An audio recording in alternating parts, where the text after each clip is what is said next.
منتخب قطر.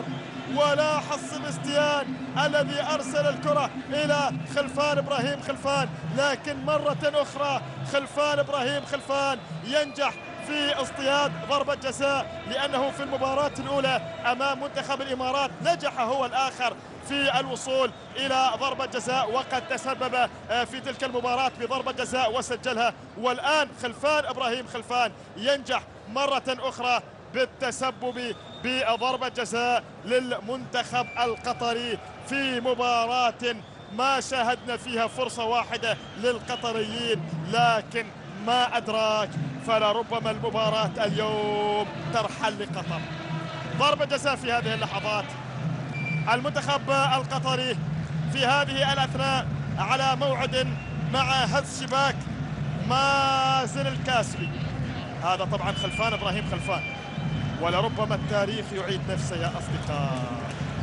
والد هذا الرجل سجل في مرمى عمان، والآن الابن خلفان في الطريق لتسجيل هدف في مرمى عمان. إن حدث فإن الوالد وابنه سجلوا في مرمى عمان كرة جول.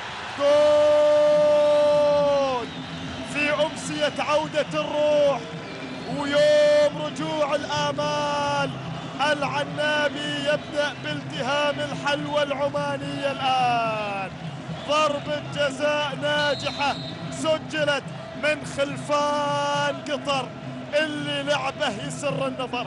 هذا هو خلفان. ضربة جزاء لعمان، وقبل ذلك ضربة جزاء لقطر.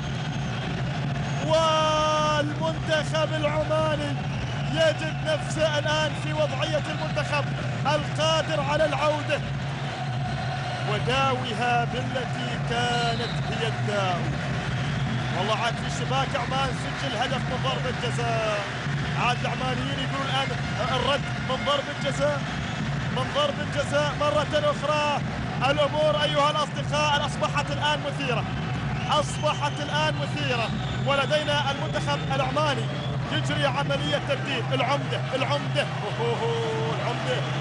نزل الحوسني، عماد الحوسني هو اللاعب الذي نزل في هذه اللحظات ليدعم الخطوط الأمامية للمنتخب العماني.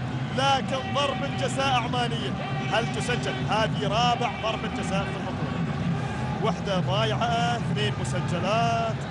الآن هذه الرابعة شو اللي راح يكتب فيها؟ لكن عندنا منتخب عمان الآن يحاول، وضربة جزاء موجودة.